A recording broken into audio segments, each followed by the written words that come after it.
दोस्तों कैसे हैं आप सभी लोग। एक बार फिर से वेलकम है आपका मेरे YouTube channel study with Yogesh में। आज का सेशन शुरू करने से पहले सबसे पहले कुछ बातें बोलूँगा, उसको ध्यान से आप लोग सुनना। कल जो लास्ट वीडियो आई थी राइट टू इन्फॉर्मेशन यानी सूचना का अधिकार, हालांकि मैंने उसमें कमेंट पिन करके लिख दिया था, आप लोग उसके डाउट कुछ हैं उसको समझ लीजिए, ठीक है। एक तो मेरी खुद की त्रुटि थी, वो त्रुटि बस क्या हो गया था, जो राज्य सूचना आयोग होता है उसके सदस्यों का जो कार्यकाल है मैंने आपको 5 वर्ष या 62 किया था।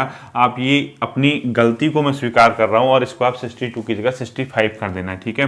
वो त्रुटि बस हो गया था 65 या 5 वर्ष, यानी जो राज्य सूचना आयोग होता है उसके सदस्यों का कार्यकाल होता है 5 वर्ष या 65 वर्ष, ठीक है। जो 62 हुआ था उसको आप लोग सुधार देना, ठीक। दूसरी बात मैं आप लोगों से कहूँगा, जितने भी वीडियो आती हैं मेरी या पुरानी वीडियो जो भी है उसमें पहला कमेंट अगर मेरा होगा यानी पिन किया हुआ सबसे ऊपर कमेंट होगा, आप लोगों से रिक्वेस्ट है उसको देख लेना, क्योंकि कभी कभी कोई मिस्टेक हो जाती है और अगली वीडियो में उसको मैं करेक्शन करवा देता हूँ, ठीक है। ये दूसरा, अपडेट करते रहना कहा था मैंने, तो उसमें जो मुख्य सूचना आयुक्त हैं भारत के अभी वो बदल गए हैं, ठीक है। यशवर्धन कुमार सिन्हा हैं अभी, वो जो अभी आपने विमल जुल्का जी का नाम लिखा था उसकी जगह आप क्या करेंगे, यशवर्धन कुमार सिन्हा, ठीक है। क्या लिखेंगे, भारत के मुख्य सूचना आयुक्त यशवर्धन कुमार सिन्हा, यशवर्धन, ठीक है, कुमार सिन्हा, इनका नाम लिख लीजिए आप, मुख्य सूचना आयुक्त है, ठीक। बाकी एक चीज़ है, ये जो मुझे बताया गया था, ये पूजा जी ने बताया था मुझे कि सर कार्यकाल पे थोड़ा सा दिक्कत होगी, पूजा ओली ने बताया था। बाकी सुनीता जी का एक क्वेश्चन था, उनने मुझसे पूछा था कि सर जो राज्य में सूचना आयोग है उसके सदस्यों की नियुक्ति आखिर किस कमेटी के तहत किया जाएगा। तो वो बिल्कुल सेम है, जैसे सेंटर पे पीएम होता है, विपक्षी का नेता होता है और एक क्या होता है वहाँ पे केंद्रीय कैबिनेट का मंत्रिमंडल का एक सदस्य होता है। तो स्टेट में भी कौन कौन होगा, सीएम होगा, सीएम के साथ कौन सा होगा, आप विपक्षी का नेता यानी जो लीडर ऑफ अपोजिशन पार्टी होगा यहाँ पे विधानसभा में वो होगा लीडर ऑफ अपोजिशन पार्टी, ठीक है, एलपी लिख दिया, लीडर ऑफ ओपोजिशन पार्टी। और तीसरा कोई एक कैबिनेट मिनिस्टर होगा, ठीक है, कैबिनेट मिनिस्टर होगा। तो ये तीन लोग क्या करते हैं अपने आप में, इनकी समिति राज्यपाल को सुझाव देती है कि किसको होना चाहिए। एक क्वेश्चन और था हिमांशु तिवारी जी का कि वो बता रहे थे सर अभी जो सूचना आयुक्त हैं उनका कार्यकाल शायद 3 वर्ष कर दिया है। ये जो चीज़ है ये मुझे ऑफिशियली नहीं मिल पाई, मैं उनकी साइट पे भी जाके देखा, वहाँ भी ऐसा कुछ मेंशन नहीं कर रखा था और आपने नेट वगैरह में भी देखोगे वहाँ भी ऐसा कहीं मेंशन नहीं किया है। तो भविष्य में अगर कोई नई किताब आती, कहीं आपका रिसेंट अपडेट मिलता है उसको ध्यान रखना, ठीक है, वहाँ पे उसको अपडेट कर देना। तो उम्मीद करता हूँ आप लोग इस चीज़ को समझ गए होंगे, ठीक है। आज का जो टॉपिक है ये बहुत ज़्यादा इंपॉर्टेंट टॉपिक है, बहुत लोगों को इसमें कन्फ्यूजन होता है और हर एग्जाम में यहाँ से क्वेश्चन दिखते हैं, ठीक है। पॉलिटी का बहुत इंपॉर्टेंट यानी राज्य व्यवस्था का आपका ये चैप्टर होगा, इसको आप लोग ढंग से तैयार कर लेना है, ठीक है। तो आप लोग हेडिंग क्या लिखेंगे, दलीय व्यवस्था, ठीक है, दलीय व्यवस्था। दलीय का मतलब होता है एक प्रकार की पार्टी सिस्टम, ठीक है, इसको क्या बोलेंगे, पार्टी सिस्टम। यानी अब हमने क्या करना है, जो पार्टी सिस्टम है यानी जो राजनीतिक दल है, ठीक है, अगर आप दलीय व्यवस्था नहीं लिख रहे हैं तो इसको राजनीतिक दल भी लिख सकते हैं, ठीक है। देखिए अब इस टॉपिक को आपके सिलेबस में दिया है कि कोई राजनीतिक दल कैसे आके राष्ट्रीय स्तर का दल बनता है या कैसे आपका स्टेट लेवल का उसको दर्जा मिलता है, ये हम लोग आज देखेंगे, ठीक है। और बहुत अच्छे से आप लोग इसको तैयार करना है। देखिए सबसे पहले आपको ये पता होना चाहिए कि आखिर पॉलिटिकल पार्टीज क्या होती है यानी राजनीतिक दल होते क्या हैं, ठीक है।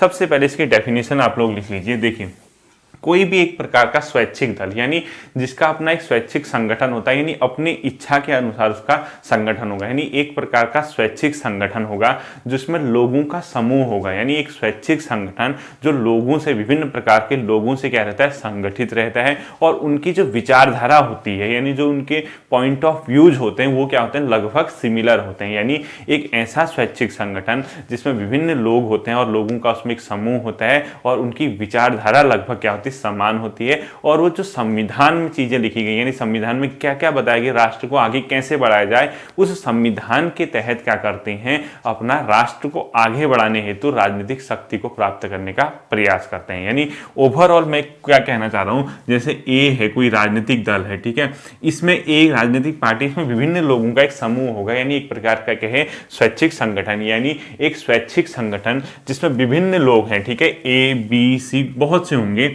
और इनकी सिमिलर क्या होगी, पॉइंट ऑफ व्यू, यानी इनके सिमिलर क्या होंगे, थॉट्स होंगे यानी विचारधाराएं होंगी। और ये क्या करेंगे, राजनीतिक शक्ति को प्राप्त करने की कोशिश करेंगे, यानी राजनीतिक शक्ति मतलब सत्ता पे आने की कोशिश करेंगे और उसके बाद क्या करेंगे, राष्ट्र को आगे बढ़ाने का प्रयत्न करते हैं। और इसमें लगभग सिमिलर क्या होती है, विचारधारा।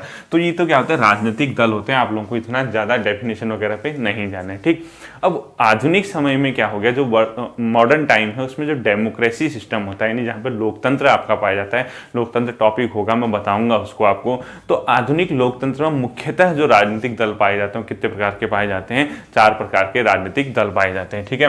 यानी आधुनिक लोकतंत्र में कितने प्रकार के राजनीतिक दल हैं, 4 प्रकार के, ठीक। अब ये 4 प्रकार के राजनीतिक दल आखिर होते कौन कौन से हैं, इसको हम कैसे कैटेगराइज करते हैं, कैसे समझे, बहुत इंटरेस्टिंग चीज है। अखबारों में आप लोग सुनते होंगे दक्षिणपंथी, वामपंथी, कम्युनिस्ट, ये सब यहाँ पे, उदारवादी, यहाँ पे आप लोग हल्का सा आइडिया दूंगा, ठीक है। तो आधुनिक लोकतांत्रिक व्यवस्था में 4 प्रकार के राजनीतिक दल होते हैं। उनमें से पहले आप लिख लीजिए प्रतिक्रियावादी। पहला क्या लिखेंगे, प्रतिक्रियावादी, ऐसे ही लिखना है, ठीक है, प्रतिक्रियावादी। दूसरा क्या लिखेंगे, रूढ़िवादी, ठीक, ऐसे ही लिखना है। बहुत ज्यादा डेप्थ में नहीं जाना है, ग्रुप सी का एग्जाम होगा। हालांकि मैं आपको थोड़ा इसका आइडिया दूंगा, ऐसा नहीं कि आपको रट के एग्जाम निकालना है, ठीक है, समझने के साथ साथ आपको एग्जाम निकालना है, ठीक। दूसरा क्या लिखा आपने, रूढ़िवादी। तीसरा क्या लिखेंगे, उदारवादी, ठीक है, उदारवादी। और चौथा लिखेंगे सुधारवादी, सुधारवादी। तो जनरली ये है, इस 4 प्रकार की विचारधारा के राजनीतिक दल सामान्यतः पाए जाते हैं, जिसमें प्रतिक्रियावादी, रूढ़िवादी, उदारवादी और सुधारवादी।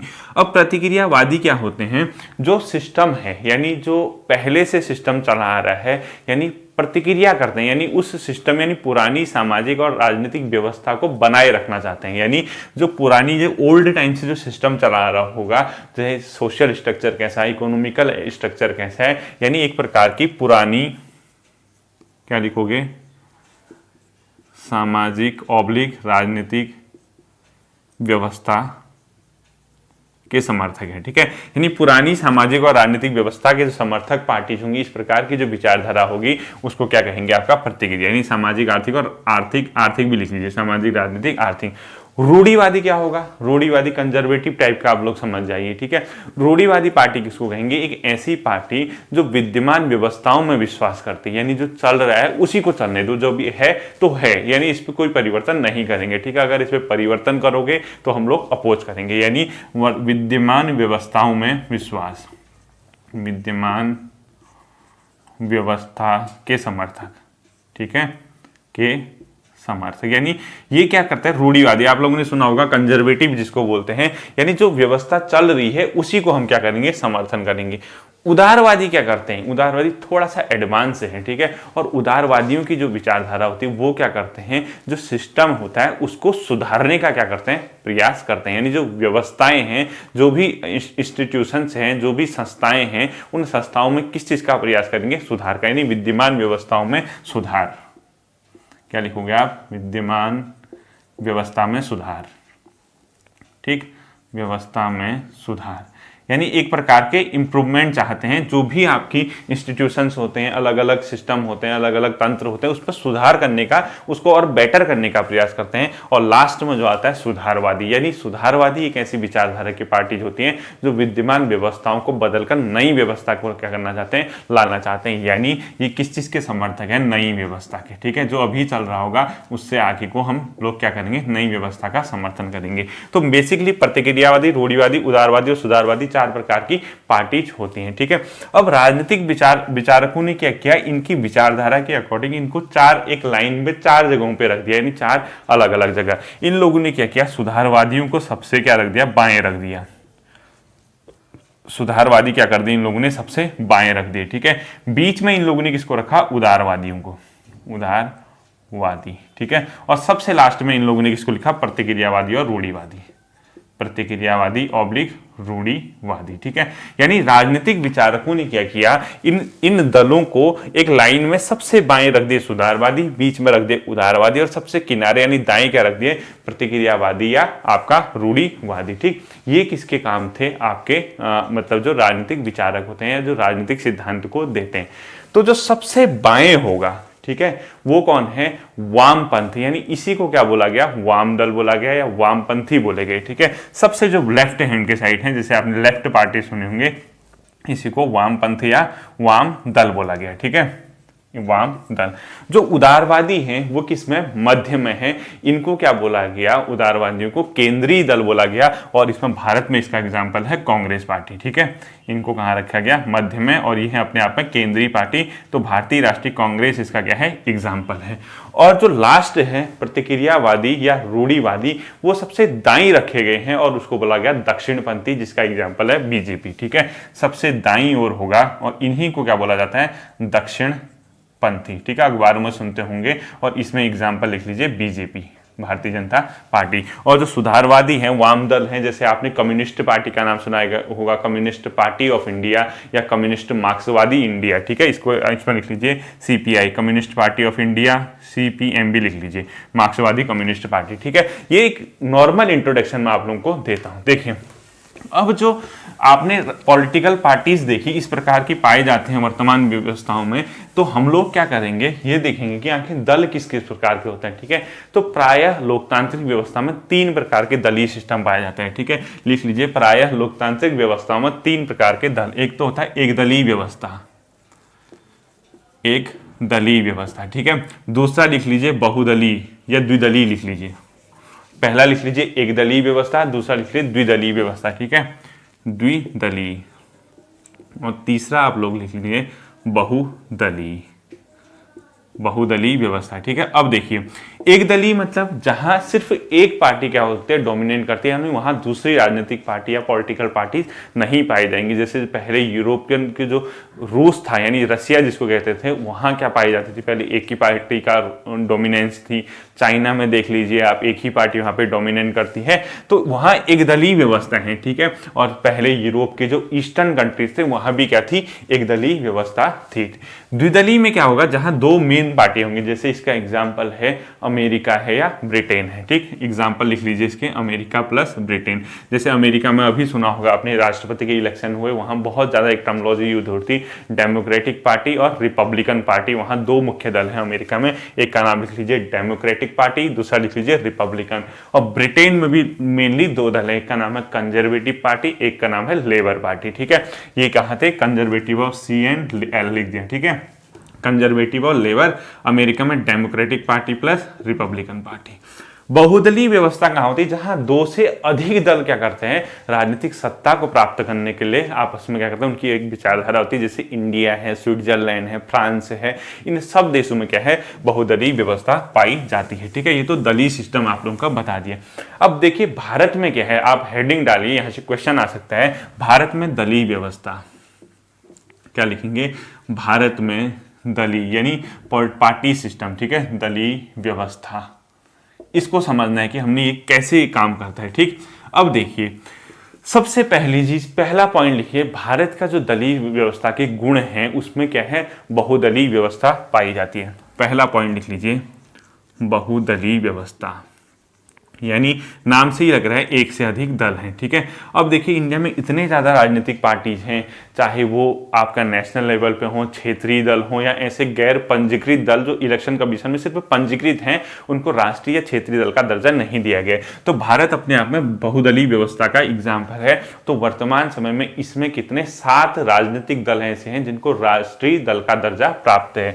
अगर आपसे ये पूछता है भारत में कितने दलों को राष्ट्रीय राजनीतिक दलों का दर्जा प्राप्त है, तो 7 राष्ट्रीय दल लिख लीजिए यहाँ पे। ठीक है, ये क्वेश्चन बहुत बार पूछा जाता है, भारत में कितने दलों को राष्ट्रीय दल का दर्जा प्राप्त है, और ये अपडेट करते रहना है। ठीक है, अभी संभवतः 7 है, क्योंकि तृणमूल कांग्रेस के बाद कोई नई पार्टी नहीं बनी थी राष्ट्रीय, जहां तक मेरे नॉलेज में। अगर आपको मिलता है तो कमेंट कर देना, और अपडेट इसको समय के साथ साथ करते रहना है। ठीक है, अब इनके नाम भी पूछता है आप लोगों से कि कौन कौन से हैं। इसमें लिख लीजिए, पहला भारतीय जनता पार्टी, ठीक है, दूसरा लिख लीजिए Bahujan Samaj party, BSP, UP Mayawati वाली। ठीक है, तीसरा लिख लीजिए CPI, communist party of India लिख लीजिए। ठीक है, CPI भी लिख लीजिए, और CPM भी आपने लिखना है। ठीक है, यानी कम्युनिस्ट पार्टी ऑफ इंडिया यानी कम्युनिस्ट पार्टी हो गया है। ठीक है, तीसरा। चौथा लिख लीजिए कम्युनिस्ट पार्टी ऑफ मार्क्सवादी, CPM, कम्युनिस्ट पार्टी, साथ में M भी लिखना है, CPM, कम्युनिस्ट पार्टी मार्क्सवादी। ठीक है,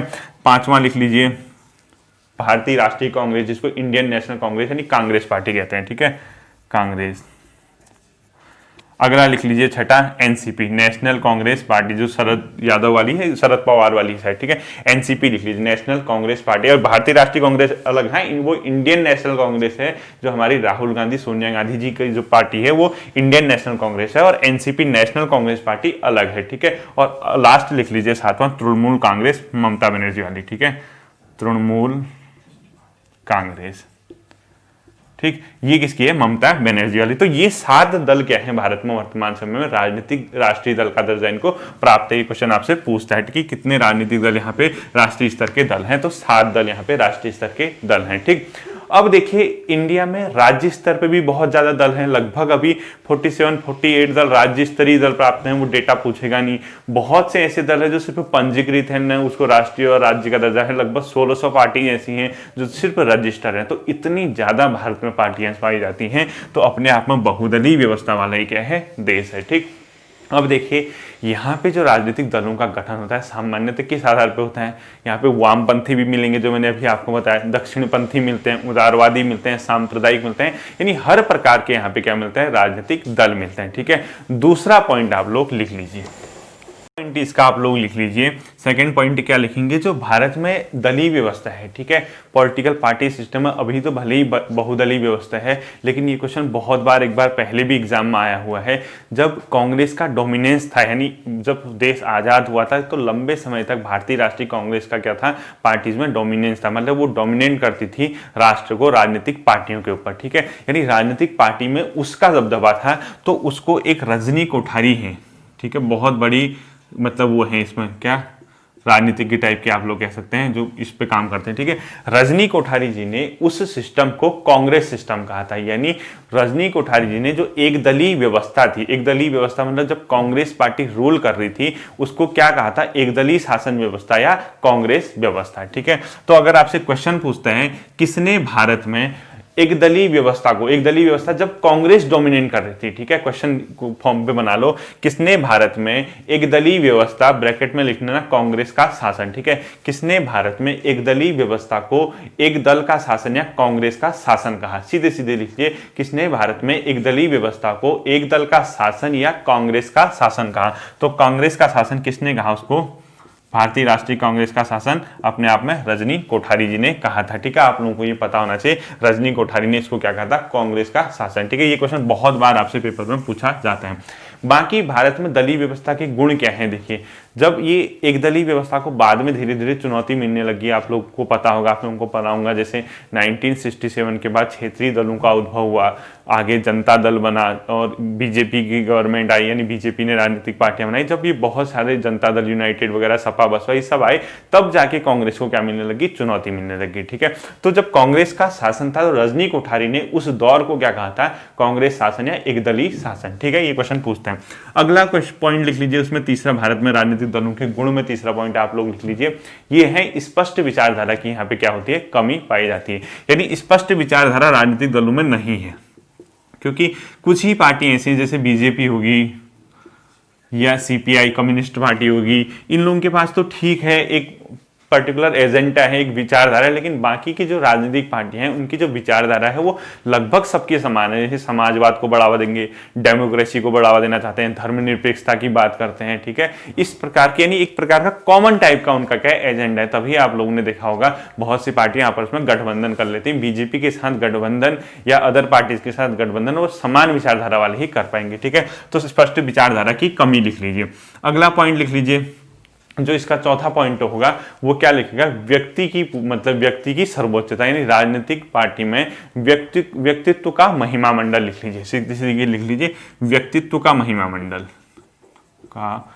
महिमा मंडल, ठीक है। व्यक्तित्व का महिमा मंडल मतलब जो राजनीतिक पार्टी में जो सर्वोच्च पदों पे होंगे उनकी सुनी जाती है, ज्यादा लोगों की नहीं सुनी जाती। भारत में राजनीतिक पार्टियों की विशेषताओं के अंदर आते हैं, ठीक है। अगला लिखिए, इनका गठन पारंपरिक मॉडल पे हुआ है। पांचवा, पारंपरिक मॉडल पे गठन। ठीक है, पारंपरिक मॉडल पे गठन का मतलब जैसे कोई संप्रदायवाद हो गया, क्षेत्रवाद हो गया, इस टाइप के जो गुण होते हैं। ठीक है, जैसे बहुत सी पार्टी ऐसी बनी है, जबकि यूरोप में देखेंगे आप सामाजिक और राजनीतिक और आर्थिक कारणों, सामाजिक और आर्थिक इश्यूज पे कहते हैं राजनीतिक पार्टियों का गठन होता है। ठीक है, अगला लिख लीजिए क्षेत्रीय दलों का उद्भव। बहुत सी क्षेत्रीय पार्टियां यहाँ दलीय व्यवस्था में उद्भव हो रही हैं। अगला लिख लीजिए दल परिवर्तन के लक्षण। आप लोगों ने देखा होगा इस पार्टी से चुनाव जीता और वहां जाके क्या कर दिया, पार्टी बदल दी, तो दल परिवर्तन बहुत ज्यादा दिखता है, जो कि राजनीति के लिए अच्छे संकेत नहीं है। और लास्ट में लिख लीजिए प्रभावशाली विपक्ष की कमी। ठीक है, लास्ट वाला क्या लिखेंगे, प्रभावशाली विपक्ष की कमी लिखेंगे। ठीक, ये तो आप लोगों के राजनीतिक दलों की व्यवस्था थी। ठीक है, बाद में आपको पता है इंडियन नेशनल कांग्रेस की स्थापना कब हुई थी, 1885। भारतीय राष्ट्रीय कांग्रेस की स्थापना लिख लीजिए 1885। और एक और लिख लीजिए communist party of India, paper में बहुत पूछता है, 1925। कम्युनिस्ट पार्टी ऑफ इंडिया की स्थापना लिख लीजिए, भारत में कम्युनिस्ट पार्टी की स्थापना कब हुई, 1925। अब जो हेडिंग देखिए वो कर देना मोस्ट इंपोर्टेंट, जो आपके सिलेबस में दिया है, किसी दल को राष्ट्रीय दल का दर्जा कैसे प्राप्त होता है, हेडिंग डालिए। आप लोग हेडिंग डालिए राष्ट्रीय दल के रूप में मान्यता, और ये प्रॉपरली सिलेबस में लिखा हुआ है। बहुत से लोगों को इसमें कंफ्यूजन होता है, ये बहुत इंपॉर्टेंट चीज़ है और ये पेपर में भी आता है कि किसी दल को राष्ट्रीय दल के रूप में मान्यता किस प्रकार दी जाती है, ऑप्शन दिए होंगे। या किसी दल को राज्य स्तरीय दल में, यानी वो स्टेट की पार्टी है, यानी राज्य स्तर का दल है, उसको मान्यता कैसे दी जाएगी। पहली चीज़ तो सुनिए, अब हमारे देश में इलेक्शन कमीशन है, यानी चुनाव का आयोग है, जो चुनाव से संबंधित एक्टिविटीज करता है, यानी चुनाव को कंडक्ट कराता है। कौन से चुनाव, लोकसभा के और विधानसभा के। हालांकि जो पंचायत के चुनाव हो राज्य इलेक्शन कमीशन कराता है। ठीक है, अब वो इलेक्शन कमीशन क्या करता है, विभिन्न राजनीतिक पार्टियों को पंजीकृत करता है, यानी रजिस्टर्ड करने का काम किसका है, इलेक्शन कमीशन का है। और उनकी परफॉर्मेंस के अकॉर्डिंग राजनीतिक दलों को वो अलग अलग कैटेगरी बनाता है, चाहे वो राष्ट्रीय दल हो या राज्य स्तरीय दल हो या फिर खाली पंजीकृत दल हो, यानी रजिस्टर्ड होंगे, उनको कोई राज्य या राष्ट्रीय स्तरीय दल का दर्जा नहीं प्राप्त होगा।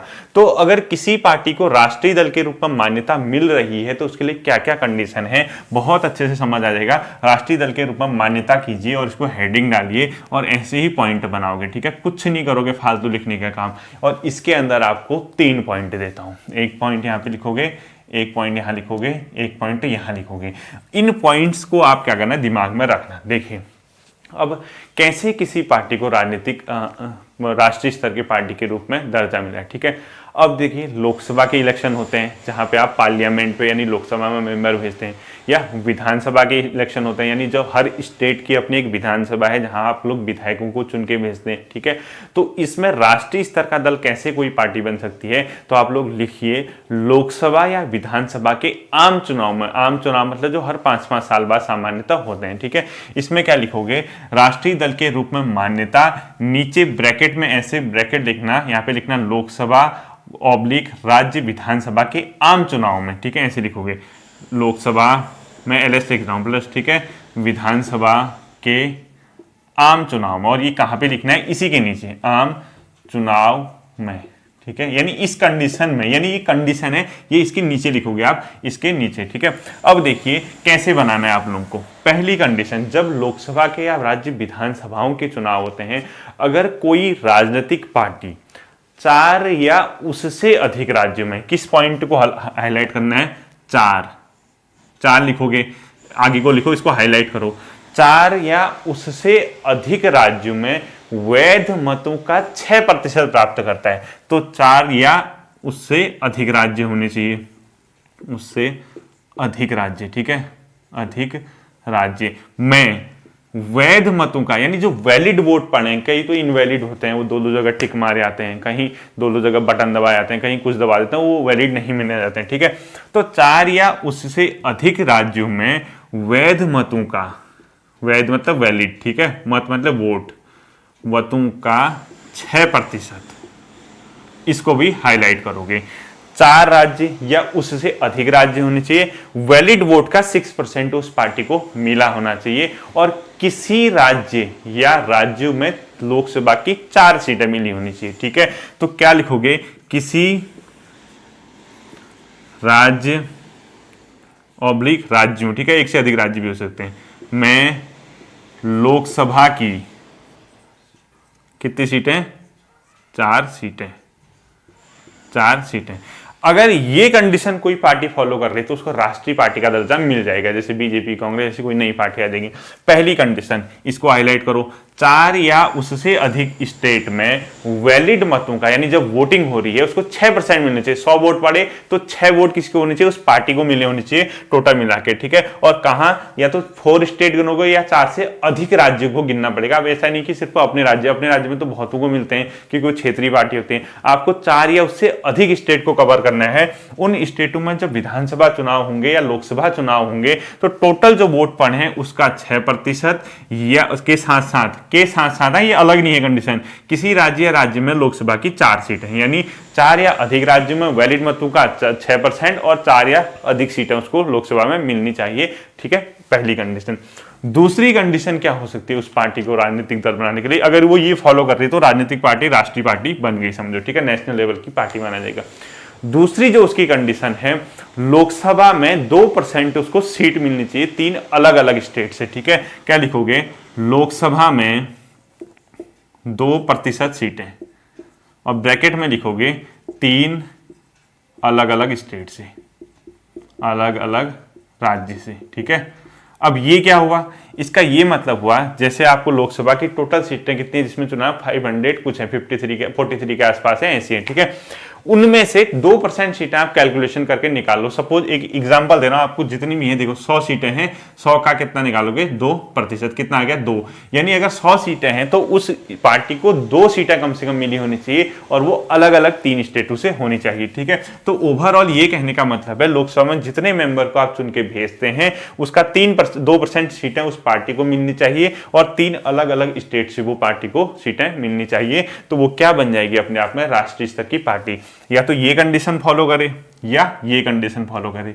और तीसरी कंडीशन है, वो पार्टी जो राष्ट्रीय दल के रूप में मान्यता प्राप्त करना चाहती है वो कम से कम 4 राज्यों में राज्य स्तर की पार्टी हो। और ये राज्य स्तर की पार्टी कैसे बनती है, हमारा अगला टॉपिक वो है, ठीक है। इसके तीसरा पॉइंट लिख लो, कम से कम 4 राज्यों में राज्य स्तर की पार्टी हो, राज्य स्तर की पार्टी, ठीक है। बस अगर किसी पार्टी ने इन 3 कंडीशन को फॉलो कर दिया या 3 में से कोई भी एक कंडीशन, ऐसा नहीं कि तीनों फॉलो कर, इन तीनों में से कोई भी एक कंडीशन अगर कोई राजनीतिक पार्टी, पॉलिटिकल पार्टी फॉलो कर रही है तो वो क्या बन गई, राष्ट्रीय स्तर की पार्टी। पहला, 4 या उससे अधिक राज्यों में 6% या उस सब कम से कम 6% वोट मिले, साथ ही साथ उसको अलग अलग राज्यों से, राज्य या राज्यों से 4 सीटें मिले, चाहे एक ही से मिले या अलग अलग से मिले। पहली कंडीशन फॉलो कर दी तो मिल गया। ये नहीं कर पाया, उसको 2% सीटें लानी होंगी लोकसभा में और 3 अलग अलग राज्य से लानी होगी। ये कर दिया तो बन गया, नहीं कर पाया तो नहीं बना। या कम से कम 4 राज्यों में वो राजनीतिक स्टेट लेवल की राजनीतिक पार्टी या राज्य स्तरीय राजनीतिक पार्टी होनी चाहिए, पहली कंडीशन, ठीक है। दूसरा लिख लीजिए, राज्य दल के रूप में मान्यता। राष्ट्रीय की जगह क्या कर दोगे आप, राज्य स्तरीय दल, इसको राष्ट्रीय करा के राज्य कर देना है, ठीक है। कोई पार्टी राज्य दल के रूप में मान्यता कैसे प्राप्त कर सकती है, पहला, जब विधानसभा के इलेक्शन होते हैं जहां विधायकों को भेजा जाता है, उस पार्टी को 6% वोट और 2 सीटें मिलनी चाहिए, ठीक है। क्या लिखोगे, विधानसभा चुनाव में पार्टी को या तो 6% वोट मिल जाए, 100 वोट पड़े तो 6 वोट मिल जाए, या 6% के वोट के साथ 2 सीटें, ठीक है, कम से कम 2 सीटें मिल जाएं तो उसको राज्य स्तरीय पार्टी का दर्जा मिल जाएगा, पहली कंडीशन। विधानसभा इलेक्शन हुए, उस पार्टी को कितने % वोट मिलने चाहिए, 6% मिलने चाहिए विधानसभा के लिए, और कम से कम उसको कितने मिल जाने चाहिए, 2 सीटें मिल जानी चाहिए, ठीक है। यहाँ 6% और 2 को हाईलाइट कर दो, ठीक है। इन दोनों में से जो, मतलब ये पूरी कंडीशन है, एक ही कंडीशन है, अलग अलग नहीं है, ठीक है। दूसरी कंडीशन आप लोग लिख लीजिए कि लोकसभा का जब इलेक्शन होता है उसको 6% वोट मिलने चाहिए उस स्टेट से, यानी लोकसभा के इलेक्शन में अगर किसी पार्टी को 6% वोट मिले और उसके साथ साथ 1 सीट मिले, ठीक है, तो क्या लिखोगे, लोकसभा चुनाव में 6% वोट तथा 1 सीट,